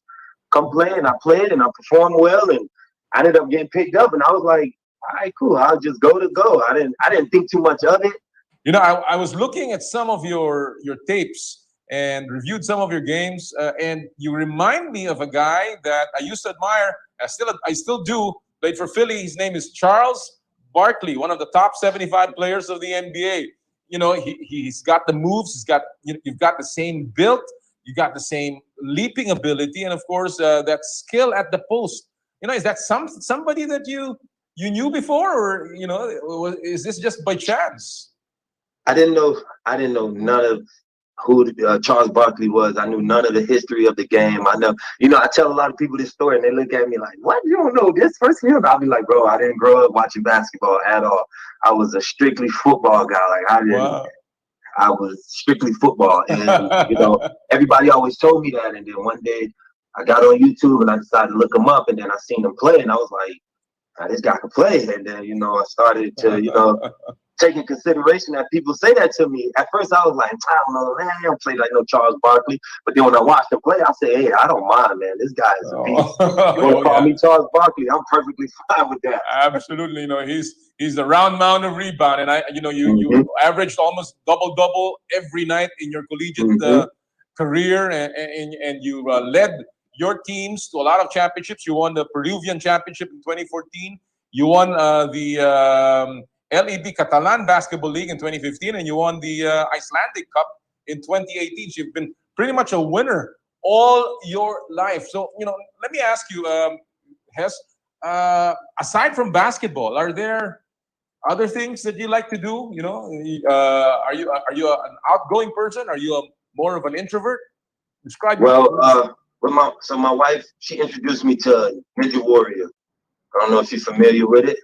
Mm-hmm. But it's like you do a lot of acrobatic stuff, climbing on obstacles, cliff hangers, and stuff like that. And then one day she invited me to the gym, and I went in and I seen her do it, and I was interested because when I was younger, I did gymnastics, so it kind of plays a role in those things. And everybody was looking at me like, "You're a big guy trying to do this stuff."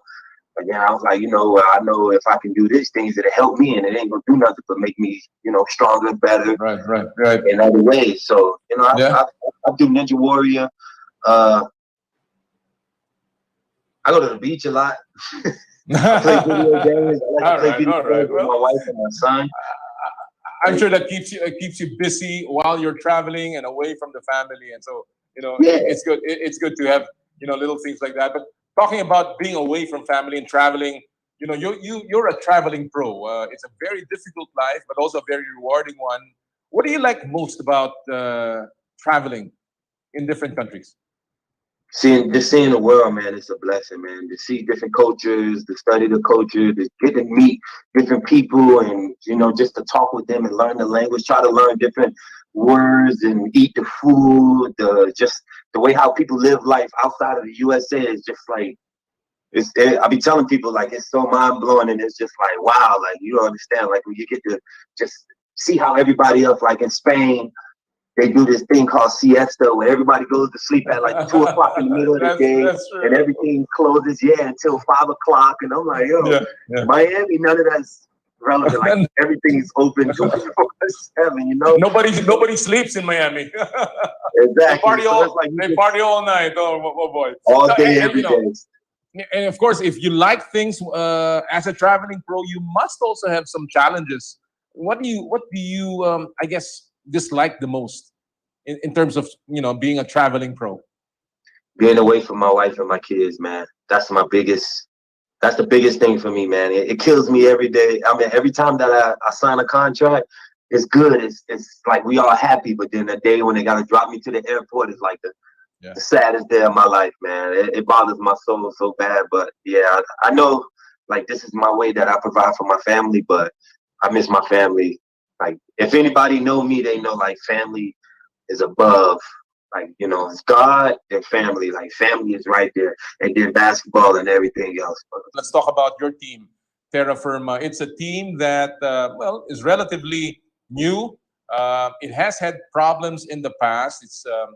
It's had problems making the playoffs, and obviously, a team that has a lot of young talent. You've been with them. What is your assessment of your team? Just before you play your first game in the PBA. Well, just to kind of, before I get to the team, like I've played with a young team. I played with a lot of young teams before. Like my team in Iceland that I won the Icelandic Cup with, we were the youngest team in the league. And I was probably the third oldest player on the team, besides the two veteran guys. Like, well, they didn't really play that much, but other than that, I've had like guys that were 17, 18 years old, just starting to get themselves until that type of level. So, and by Iceland at that time being, that was one of the more physical leagues, but now the PBA kind of tops that. This team is very talented. Like we have a lot of talent on this team. We lack the height, but their heart is very big, man. And like we battle every day in practice. There's no doubt about it. Like we go at it. Like I look at these guys and I'm listening to the stories that people are telling me, but as I'm in the gym with them and we're playing every day, I'm like, well, what's the problem? I'm confused. Like, I'm pretty sure it's probably something that's very minor that can like just switch real quick. Right. That we could definitely be a contender very easy. Like I'm kind of confused. Like I'm looking at the team and I'm listening to people. I'm like, oh, this is gonna be a great season. I'm so excited, man. You understand? Well, you got really good players there, good veterans. Wami Chongson is a terrific leader, and of course you've got a terrific rookie in Joshua Monson, and of course a lot of other guys there can really play. But as an import, that's a lot of load on you. And have you talked to Coach John Cardell about the expectations and the role that you will be playing for this team? It don't matter. I'm built for this type of lifestyle. I don't back down. Like I said, I love challenges. So whatever they need me to do, that's why I left my family. So it ain't no need to talk about no expectation. I'm here. They know I'm gonna perform. Hess, I've seen your game, but there are many fans who probably have not seen your game. So describe your game to us. Which part of the court do you like to play more, on defense or on offense? And just tell us, what can you bring to this Terrafirma Dyip? Well, seeing this team, well, first of all, I mean, it don't matter. I like to play offense and defense. There's a lot of things that I've worked on the off season, guarding guys like Mario Chalmers and Michael Beasley. So I like to put myself to the challenge. Tyreek Evans, a couple guys that I work with back home. I mean, so I'm up for the challenge on the defensive end and on the offensive end. I've worked on my game, like I mentioned earlier. It's the ball handling, the shooting, posting up. I've learned from just posting up to kind of extend my game a little bit more, so it makes the game a little easier. And what I bring to the table is, obviously I can score the ball, but I'm a team guy. Like I said, I like to get my team involved. I like to pass. I like to see my options, because the more options I have, the more the game comes easier to me. The more it's clearer, the more it's easier to, to operate and do what I want to do. So, and that's one thing that I liked about LeBron, when he get his guys involved, and when he has everybody's clicking on one cylinder. Now, when it's time for him to go, it's like, oh man, we can't help out these guys. So now you got to play one-on-one, and that's when things get a little difficult for anybody. And that's, like I said, it's not to brag, but that's just me being honest, because I know what I'm capable of. So I mean, it's just, I know I bring the leadership, like you said. We have a lot of great veterans on this team and a lot of guys that bring great leadership, you know, and I just want to bring my winning mentality and my work ethic and my leadership to this team. And I'm pretty sure with all us coming together as one, like we're really going to be a great team. And I'm looking forward to the season. You know, you bring a lot of confidence. You bring a lot of hope. Obviously, do you feel any pressure? Do you feel any pressure to deliver and bring this team to the playoffs? No, sir. No pressure at all. No pressure at all. I was, you know, I was telling my teammate about it. You know, when I first did an interview with the One Sport, and right, they was the coach. I think the article came out, and the coach was saying that, you know, he was just wanted to make it to the quarterfinals, and I was like, that's all, coach. Like, I'm trying to make it to the finals, man. All right, here we go. Oh, yeah. Well, you know, I'm sure your bosses are going to be enjoying listening to this interview because, you know, you're shooting for the finals, and that's a terrific goal. And obviously, all of the teams want to get to that. You will have to go through a lot of teams, though. What are you most looking forward to in terms of matchup? Is there any particular game or that you're already, you know, calendaring, you know, putting a red circle around on the date? Is there a team that you really want to play against here? Since I haven't played against nobody like that, I have everybody marked on the calendar. I'm looking forward to every game, you know, like seriously, because I want to, you know, like I want to be challenged by everybody because that's what's going to make it very interesting, you know. Everybody, there's no specific person, you know, like you said, I'm new here, so I don't know nobody. Nobody really know me, so this is going to be a new experience, and I'm just ready. Like I'm so locked in, I'm focused, and I'm just ready to just perform every night. Well, I'm excited. I'm excited to see you. I'm excited to. Yan po mga kaibigan ang panayam natin with Antonio Hester, ang import ng Terrafirma Dyip na ngayon ay naglalaro sa Governor's Cup. Ang ganda ng simula niya, although natalo Terrafirma, he's a guy that obviously can bring a lot. Yun ang kailangan ng Terrafirma, an inside presence. He plays mainly sa shaded lane, the low block, and he's got a lot of moves and he's very strong. So, yun ang kailangan ng Terrafirma. They need somebody that can anchor their defense, they can anchor their rebounding, and hopefully yung kanilang mga locals ay can run and push the pace and really score. But it should be exciting. Napakaganda ng mga laban so far. We've seen a lot of good imports. Of course, yung mga nagbabalik, talagang andun pa rin ang kondisyon. And it should be a great, great conference for the PBA. Again, pwede na pong manood ang mga fans ng mga laro, basta bakunado, and of course, limited ang access. Again, ang MPBL is also opening its league today, yung invitational tournament ng MPBL. It starts at, nagsimula na, 9:30 yung una nilang laro. It will be about, I think, a 5-game bill today. And then it will be live also as well, and I will be covering the games tonight. So abangan nyo po ang mga laro din ng MPBL. Alright, doon po sa ating Pulso ng Bayan, yung pong ating tinatanong, ano ba ang pinaka-hindi nyo makakalimutan na sports event ngayong taong 2021? Ito po yung sabi ni from our Facebook, from our hotline, and of course from other platforms. Sabi ni Eva Pulido, hindi ko po makakalimutan yung kontrobersiya na di raw po nagbayad si EJ Obiena ng kanyang coach. Sabi ko naman po, kung hindi nagbayad si EJ, bakit stick pa rin sa kanya ang kanyang coach at pinagtanggol pa siya? Ano po ba talaga? Well, hanggang ngayon po ito pinag-uusapan. Alam natin na magkakaroon ng mediation sa December 15 ang Philippine Sports Commission at abangan po natin ang magiging lagay niya. Sabi naman ni Ren Cue, sabi niya yung Heidelin Diaz gold medal sa Olympics. Yan talaga hindi natin makakalimutan yan. Heidelin Diaz, ang kauna-unahang medalya ng ating bansa sa Olimpiada. Mula Kibien, kamusta po sa Power and Play?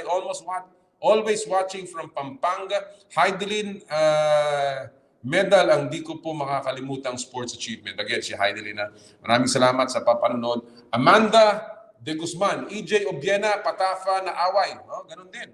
Ang kanya, sana wag nang maulit. Alright. From Ginebra all the way, ang pagbabalik ng PBA. Yun ang kanyang, siguro nung matagal na natigil. From Bong, si Heidelin and Yuka. Si Yuka naman, yung US Open ito. Yung kanyang siguro pagkapanalo ng Abril. No? Also very, very big. Ito, nakakatuwa lang ito. Mula kay Lenny Marcos. Ano ba talaga kaya? Totoo kaya to? Pagre-retiro daw ni Pacquiao.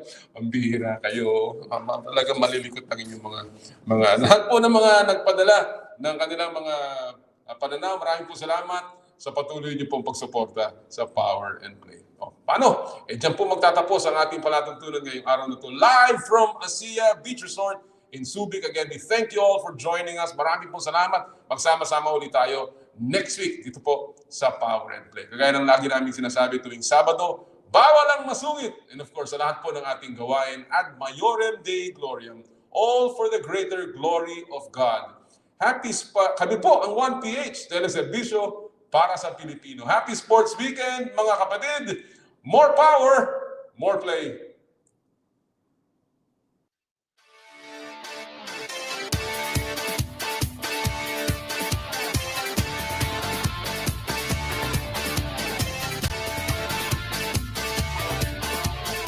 Sa kapwa ko Pilipino, ipagmalaki ang galing na meron tayo. Ilantad ang likas nating talento at magdala ng saya sa mundo. Sa harap ng pagsubok ay di susuko, para sa pangarap tayo'y porsigido. Pagpakitang gilas na at pagpapatalo, ipagdiwang natin ang Pilipino. Yan ang Pinoy. Mula noon at hanggang ngayon, talento natin ng bida. Mula sa simpleng bakuran hanggang entablado natin ipakita. May pagsubok man ng Pinoy, pinalalakas ng saya. San man tayo sa pulo, sumbesibay, lakay, amiga. Sama-sama pakita ang galing natin katropa. Sa kapwa ko Pilipino.